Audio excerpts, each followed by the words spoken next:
On this episode of the Naturist Living Show, Nude Theatre.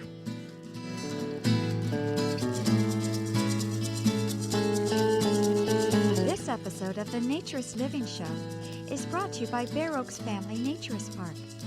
At Bare Oaks, we offer traditional naturist values in a modern setting. Free your body, free your mind. www.bareoaks.ca.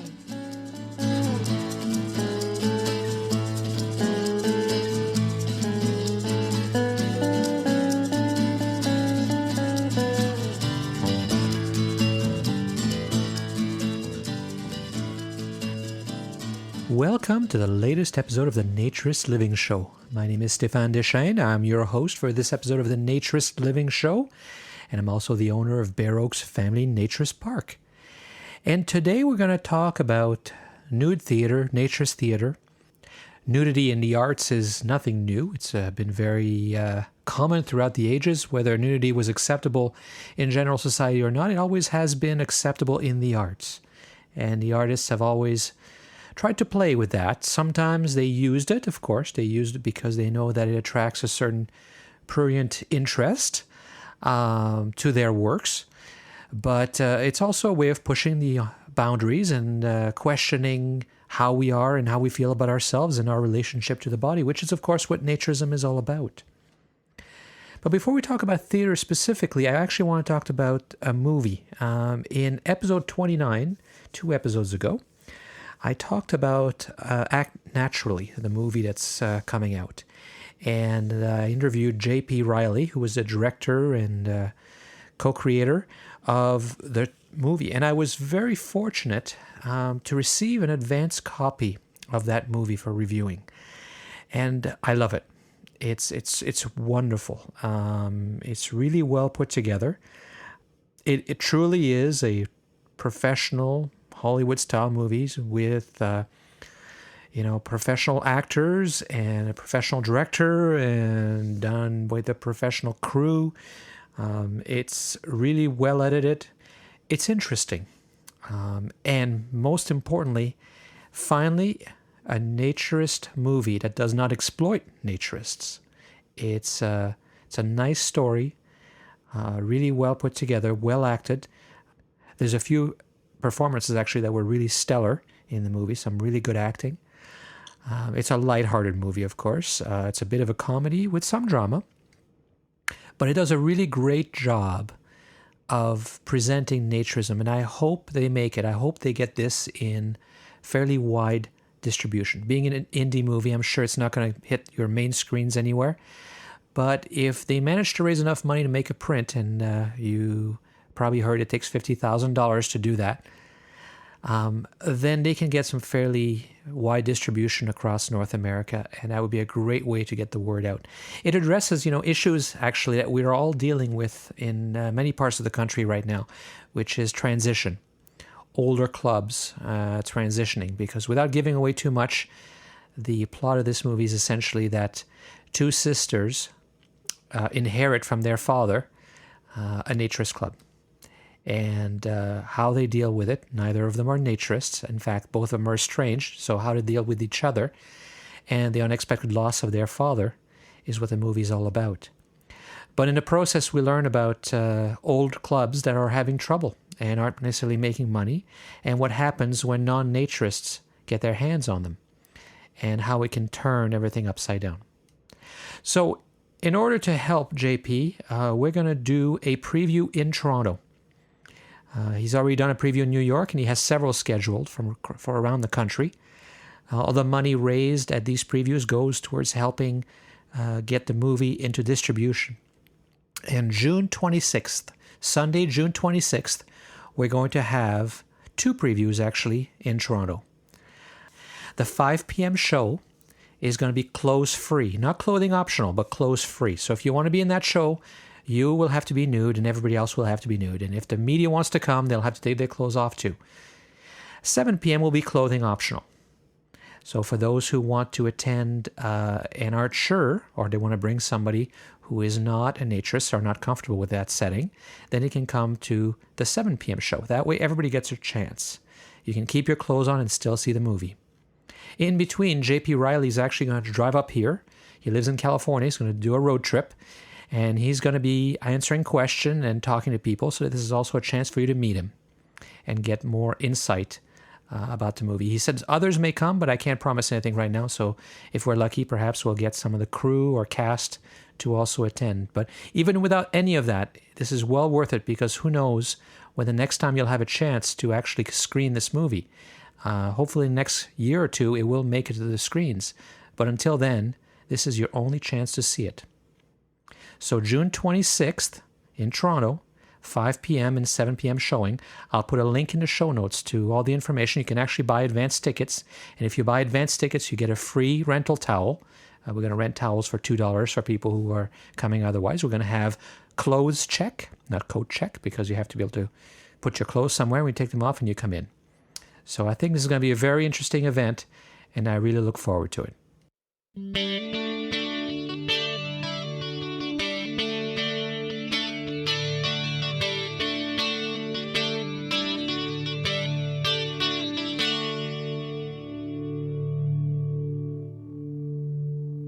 As I said in the introduction of the show, the arts have always had a close relationship to the human body and nudity. And theater is no exception. There's been a lot of plays that have had nudity in them, some very famous ones. And of course, whenever there's been a lot of nudity, it's caused a lot of consternation and controversy. Hair, for example, is one example of that. A very popular Broadway show that had nudity in at the time that was, of course, cutting edge because it was mainstream and a little controversial. But Naturism has also generated a lot of plays. I mean, Naturism, being a bit counterculture, has always been attractive to the artistic crowd, people who have a slightly different view of the world and willing to challenge things. And there's been a number of plays performed and written about Naturism by Naturists. Mark Story actually wrote a book called Theatre au Naturel, a collection of Naturist play. It's available through the Bear Boutique if anybody's interested, and I'll put a link to that in the show notes. And as Mark Story points out, there's no play within the Naturist world that is best known and has been performed more often than Barely Proper, also titled An Unplayable Play, written by Tom Cushing. I think the best way to talk about this play actually is to read a few passages from Mark Story's book, Theatre au Naturel. Native New Englander Tom Cushing, a pseudonym for Charles Cyprian Strong Cushing, 1880 to 1941, wrote Barely Proper, never expecting to see it on a public stage. He subtitled his 1931 comedy of manners An Unplayable Play. It tells the story of an unduly modest Englishman who meets his German fiancée's family at their home near Berlin, not knowing that they are nudists. The full nudity of male and female actors would have been a stumbling block to audiences in the 1930s, of course. Cushing was satisfied to have the New York publisher Farrar and Reinhardt release the play in a book form to the public. Prior to writing plays, Cushing completed studies at Yale and graduated in 1902. Because of health problems, he did not see combat duty during World War I. He served in France with the entertainment division of the YMCA and was a war correspondent in North Africa and the Eastern Mediterranean. Cushing never married and spent much of his adulthood taking care of his mother. His earlier plays, some of which were performed on or off Broadway, included Sorry, 1912, Thank You, 1921, Blood and Sand, 1921, Laugh, Clown, Laugh, 1923, Out of Luck, 1925, The Devil and the Cheese, 1926, and La Gringa, 1927. From 1938 until his death from a brain tumor in 1941, Cushing worked in Hollywood as a scenario writer, never liking the job, and always wishing he could return to theatrical writing. Barely Proper has been fairly well known, if largely unread, by nudists from the 1930s to today. From nearly the moment it was published, nudist groups produced Barely Proper informally and privately for their club members and, at times, for a select number of invited guests. One of the earliest performances would have been by a Connecticut group who owned 1,200 acres of rural property for summer residences. The owners of The Hill were liberal-minded artists, scientists, and college professors who wanted an exclusive setting for summer relaxation. Many of them enjoyed communal nudity, and the others didn't mind. The September 1932 performance held on their grounds may have been the premiere of Barely Proper. In the summer of the next year, nudist Jan Gay and the theater group from her out-of-doors club produced the play again. Gay called the play the perfect situation for a presentation of the subject and one of the ablest commentaries in English on the nudist movement. She played in each of the 3 performances at this private camp located 30 miles outside of New York City. In the 1930s, nudists performed Barely Proper for further private viewing among friends and fellow club members. Beginning in the 1960s, however, nudist groups began to produce the play publicly as a means of introducing nudism to outsiders or of making money to pay for club building projects. Again, that was an excerpt from the book Theatre au Naturel by Mark Story, a book which you can get through the Bear Boutique, and I'll put a link to that in the show notes. I actually have in my hands a 1931 original edition of Barely Proper by Tom Cushing. It's neat with the internet because you can find all these old books so much more easily than you could when you had to browse through stores. I think this one came from Texas or somewhere pretty far away. And the likelihood of me getting there and finding this book would have been pretty low. So I actually have this thought that I would like to produce the play. I don't know if I can produce it as an actual on-stage play. It takes a lot more work and a lot more effort. But one of my thoughts was that I could produce this show as a radio play and then put it on the Naturist Living show. So perhaps if I'm lucky, I'll be able to get this on the air on one of the future episodes. The play was actually also performed in Canada. There was a club near London, Ontario called Somerset, which, according to James Wyke's book on the history of nudism in Canada, performed the play to some success. As the book says, in 1972, members staged the nudist play Barely Proper for public audiences. Unfortunately, this club, which opened in 1966, closed in 1978. Again, the book says that by the mid-1970s, Somerset started losing members. In 1972, a small group broke away out of dissatisfaction with the facilities and management of that club to form the London Naturist Travel Club. Others went to nearby landed clubs, particularly Ponderosa and Four Seasons, which Somerset could not match in terms of facilities. In 1978, the club ceased operation. Interestingly enough, I actually visited that club last year. Well, not the club, but the lands of the club. The property was for sale, and members of the Forest City family naturists based out of London informed me that it was for sale, and so we went to take a look. There was actually mild interest from a few of them in buying it, and actually the property went relatively inexpensively. It was actually a beautiful piece of land. There were still trailers on it, and you could still see the dinner theater where they were holding plays. I don't know if those plays continued after it closed, but as we heard from this, that's probably where they performed Barely Proper.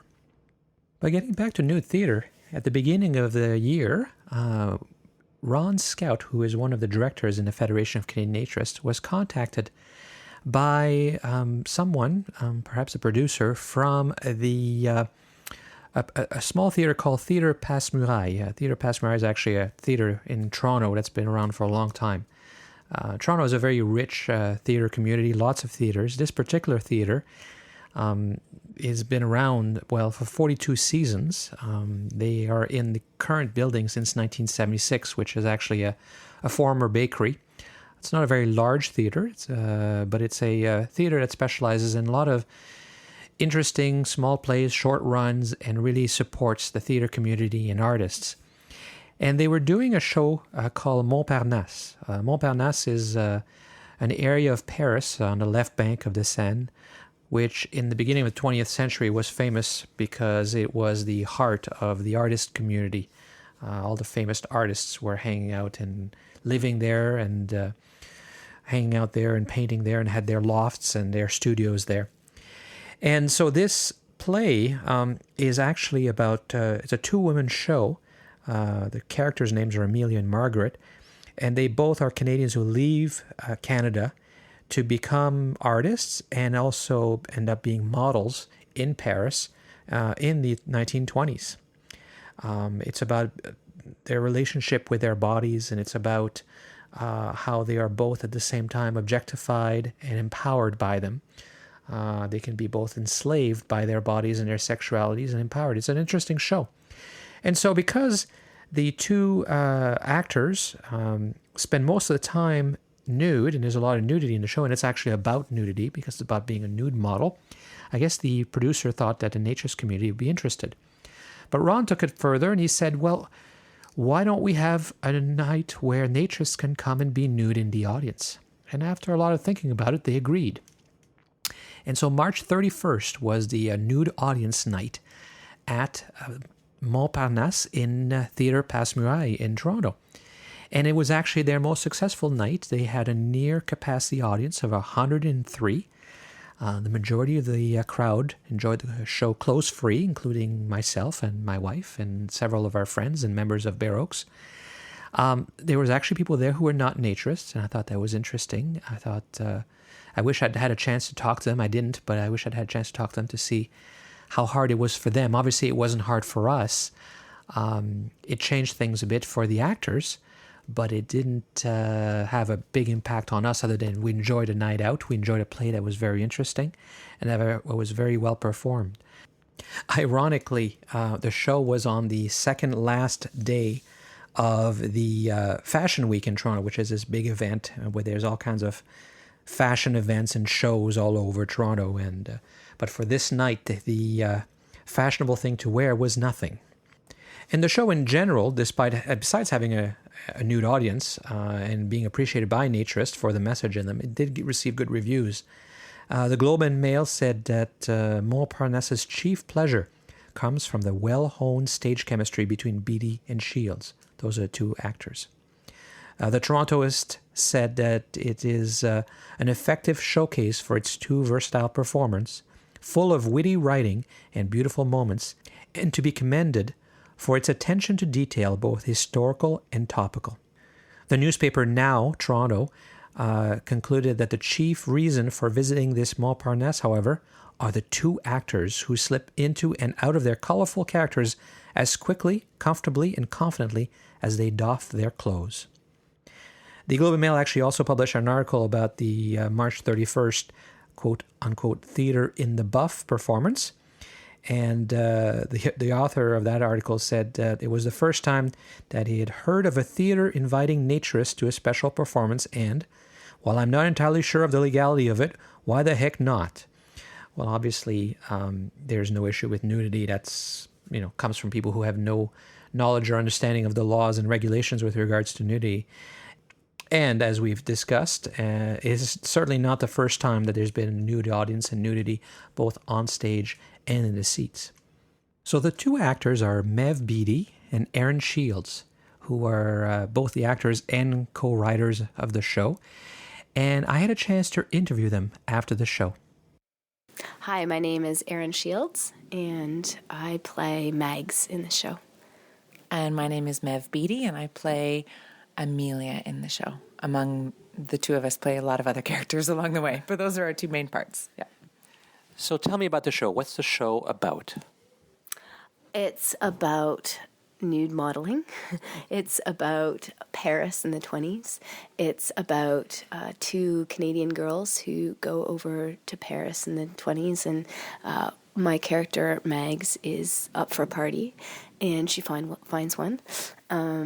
I start modeling nude for a number of artists and get into the scene. There was quite a scene in Paris, very famous artists like Picasso, Leger, Modigliani, who were all painting around that time. And then Amelia, her friend, comes over, and she is an aspiring painter. So she comes to Paris to paint, and along the way ends up having to pose for artists as well in order to make money to paint. And who created this show? We did.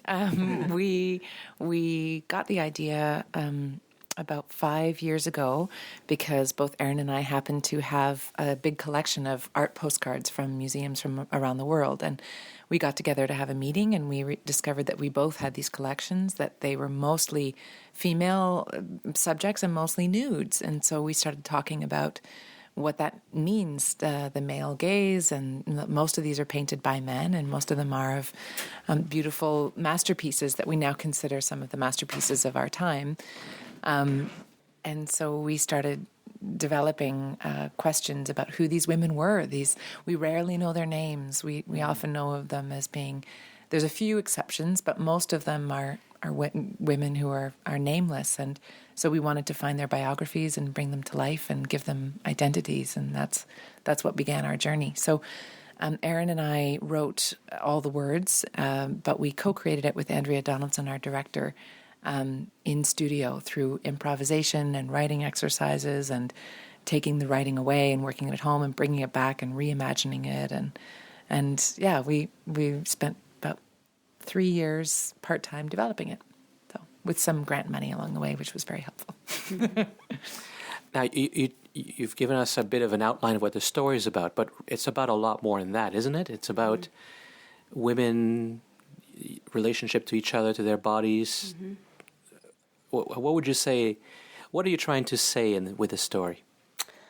A couple of things. I think in terms of the relationship, it's a story about betrayal and friendship. So one friend betrays the other in a pretty profound way.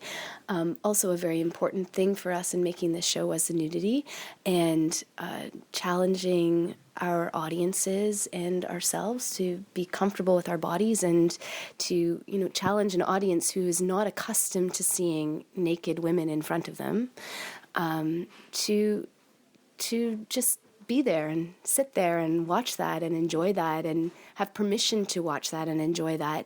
So often we see naked bodies on screens and they're photoshopped, and it's a bit of a cliche, but that all these photoshopped images of women and the body myth, the beauty myth, and so we really wanted to to just be naked and get people to enjoy that, and also to find, and we've had a lot of feedback from our audiences who aren't accustomed to nudity on a regular basis. A lot of people saying, I was a bit nervous coming in, but then you were so comfortable up on stage, you were so comfortable doing it that I sort of forgot about nudity as a thing, as an issue, and I not only became comfortable with you naked, but it made me want to feel free like that too. And it made me want to take off my clothes too and just feel comfortable. So there's a strong message about the objectification of women, and women are using their bodies to have power, but in some ways it seems to control them. Mm-hmm. That's a message that a century later almost is still very relevant, don't you think? Definitely. I mean, I think part of our, as Erin just said, part of our desire to destigmatize the intense politic around the female nude. I mean, that's part of what we want to do. We want to be live, human, breathing people in the same room. And in fact, in some ways, we use nudity as a costume in this show. It just happens to be the most appropriate costume for that scene. And then the other scene, the most appropriate thing is a coat. And the other scene, the most appropriate thing is a painter's smock.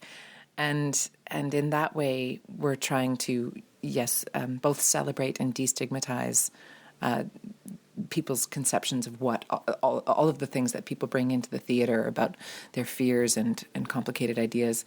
But in terms of actual empowerment and questions about empowerment, I think that's absolutely, Paris and France are notorious for being topless speeches, you know. I mean, I remember that's, as a young girl growing up in Ontario, that's the first thing I heard about France, I think, was, oh, all the women there walk around with their tops off. And, you know, and there's a legacy of the, culture there, but it's very often female, and it's about the female as object or sexual object or the beautiful one, and we're exploring. I mean, for me, theater asks questions; it doesn't give answers. So what we're mostly hoping is that people will walk away thinking next time they go to a gallery, wondering who those women are in the paintings. Next time they get they take their clothes off at the end of the day, thinking about their own body and celebrating that. And also thinking about the difference between our social ideas between male and female nudity. I mean, that there was this wonderful era of Grecian sculpture and classical sculpture where the men were naked all the time, and then that sort of disappeared, and the female took over for centuries. And so we're curious about all that and what it means. We don't necessarily have the answers, though. So you spend most of the play nude. And I mean, not partially, but completely exposed. Had either of you done nude theater before? Yes. I've always been a bit of a nudist myself. So yeah, I mean, I've in a number of pieces I've had nude moments. Just because this has always been a big question for me, I think, and always been a big thing that I wanted to challenge, and it's always irked me being in bathrooms and dressing rooms with women poking and prodding themselves. So it always makes me want to take my clothes off and say, like, hey, let's just relax a little bit. So saying that, however, the first time we performed this, I was 3 months pregnant, actually 10 weeks pregnant, and I hadn't told anybody yet. There's that sort of secret time. So all of a sudden, something that was once actually very comfortable for me and something that I was quite proud to do became a very unusual thing because my body was changing so much and it was a secret. So my breasts were a bit larger and my belly was getting a little bit, just where I sent my breath when I was acting, like everything was changing. So all of a sudden it was a little bit different for me. And I guess maybe approaching it this time is a little bit different too, because I've got a postpartum body. So, it's just a whole, we're not accustomed to thinking of postpartum bodies as the ideal in our society, which sucks because they're pretty gorgeous, really. Mm-hmm. Yeah. We sort of glorify. I always think it's interesting that people always want to make casts of the pregnant belly, and they want to make, everyone's like loves the pregnant belly, and then as soon as the baby's out, there's this sort of shame and fear and worry that I partly experienced myself, that, I'm never going to get my other body back, and I've got extra flesh, and what is this about? So, yeah, interesting. Well, when you live in a naturist world like I do, you see all these bodies, every stage of life. And I actually, there's one woman at Bare Oaks, and she's in her 80s, and she's so comfortable with herself. Yeah. And, that's so beautiful in some ways, just to see her, and then to see her life through her body, to see the experiences that she's gone through. And it's really unfortunate, though, because most of the world doesn't see it that way. They don't get to see it, and when they do, they've been trained to say, ew, I don't want to see that, which is a very sad way of looking at it. So how about you, Maeve? Did you do much nude theater? No, I didn't. This was definitely my first time being nude on stage, which was exciting to chart my relationship to that, and how I remember when we first started doing nude rehearsals where we had to say, okay, well, we can't fake this anymore. We have to get used to being nude in the rehearsal hall before we get into the theater. And these are my dearest, most trusted colleagues and friends. I couldn't be in a more safe environment. And I remember feeling incredibly self-conscious and comparing my body to what I would have wanted it to be. But it's been such a gift, because that was years ago when we first started developing this, and now it's an entirely different relationship to the experience. And I laughed the first time we did the full show. I had 3 major nude scenes in the show. And the first time, my first nude scene, I didn't even think about it. I was just in character. I was just doing my job. The second scene, I thought, what am I doing? This is crazy. Oh my God, everyone's seeing me. I'm being exposed.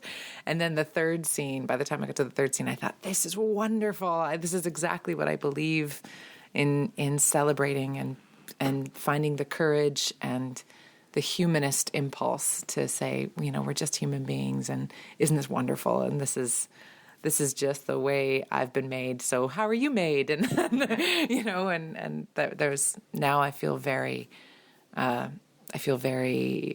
empowered and grateful for the experience to have done this. And I feel like everyone should do it. Everyone should have the chance to because I think someone asked me and I said, it's like crossing a line in the sand. Once you cross the line, the wind blows the line away, and it was never there. So, oops, sorry. But yeah, I felt like now that line is gone. And Erin always inspired me. We've been friends for years, and I've seen her perform naked many times. And I appreciated having such a safe environment to coax me along the journey. But now I'm like, easy peasy. I'll do anything. So intellectually is obviously, it's your body. We all have a body. It should be okay. It's emotionally that's the problem, right? Mm-hmm. So being really honest, did you feel you needed to do something? Because now your body was going to be the focus of everybody's attention. Did you prepare? Did you exercise more? Did you do anything and look at yourself? I think as actors, we do that all the time naturally. That is the natural state of the actor, is to constantly be observing the self from the outside and from the in, which often makes us horrible people to be around because we're a little bit self-obsessed. So I think regardless of the part, yes, we do that. In terms of being nude on stage, we grew our hair. So, my pubic hair I don't usually keep it as long as it is. I grew my armpit hair, which at one point I had armpit hair all the time, and then I started shaving it, and so in terms of that, being in the time period that we're in, because it's our costume. It's our costume. I put makeup on my C-section scar, but I don't think. To be honest, I didn't have time to start exercising more because I have a little kid who keeps me exercising as much as possible. I think it's the difference between, and I think this is universal for everyone, it's the difference between saying, a girlfriend of mine was just visiting me and saying, I've got to get to the gym. She looks exactly like she's always looked. She's gorgeous. But it's about how you feel, and it's about feeling the muscles in your body and feeling the strength and feeling your feet on the ground and feeling gravity. And it's not about being skinny or tight or, it's about being present and knowing where your body is. For an actor, as Erin just said, that's tantamount. We can't go on stage unless we know what our body's doing. So for this, it was just a little bit more to be aware of maybe my skin in a way that I wasn't before. I'm used to knowing where my bones and muscles are, but maybe I wasn't used to having my skin as exposed. But other than that, it's pretty well, every process demands that of us for sure. Mm-hmm.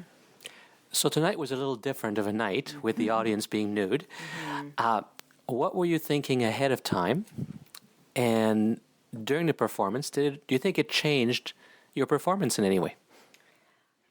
We were very excited for this performance this evening for a number of reasons. One, because it felt like a special event. It felt like there was a real occasion around it, and everybody was pretty excited, and nobody kind of knew what it was all going to be about, which was crazy. It's just going to be people with their clothes off. It's not going to be that different. But what was a bit different is that we get accustomed to, it felt like the whole audience didn't see theater all the time. And often in theater, we have a lot of people who see theater all the time. And it felt like there were a lot of people who came because they wanted to be part of this thing with their friends, with everybody. And so it felt like a real cross-section of people, which for me was really exciting, because sometimes in theater and all the arts, you get sort of a homogeneous group of people who are very particularly interested in that one particular art form, if you know what I mean. Mm-hmm. So that was exciting. And then I think it was fun to sort of, I can't see the audience for most of the show, but at one point I can sort of peek, and when I'm waiting for her to stop talking, so I can talk. And then you got to encounter our audience at that time. Yeah, and it was just wonderful. Just people really generous, sitting there and enjoying the show and naked. Yeah. I laughed with Erin when I came off stage, because my character is a prude, and my character, has a real journey with being terrified to be naked and be seen. She's also happens to be gay, and I think she has a specific relationship to the male gaze for her nudity. And then, she gets more empowered, and in fact, too empowered by the end of the show, where she actually becomes a bit of an egomaniac. But I had this self-consciousness where I thought, oh God, I hope they don't think that I actually think this, because I was like, this is just my character, because I'm actually really celebratory and very happy and excited that we're all here experiencing this evening together. So I had this hilarious actor brain in me going, oh God, I hope they don't think Mev Beatty actually thinks these things. This is just the parent part that I'm playing, which is a rather silly thing for an actor to be thinking while they're performing. But I think we were both just thrilled that people were interested and excited to join us tonight. I think we were just very grateful that the interest was so keen, and it just felt really great to share our show with this community. It was great. Yeah.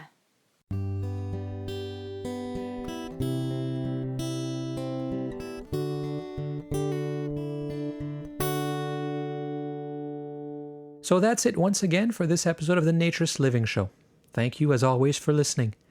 You can find links to all the items that I mentioned in the show notes on the website at naturistliving.bareoaks.ca. Bare Oaks, that's B-A-R-E, of course, .ca, because we are in Canada. And please keep sending your comments and suggestions. I always appreciate getting them. The show's email address is naturistliving@bareoaks.ca. That's B-A-R-E, of course, and .ca for Canada. Join us again in about a month for the next episode of the Naturist Living Show. This episode of the Naturist Living Show was brought to you by Bare Oaks Family Naturist Park. Traditional naturist values in a modern setting. Traditional values means that naturism is more than just taking your clothes off. It is a life philosophy with physical, psychological, environmental, social, and moral benefits.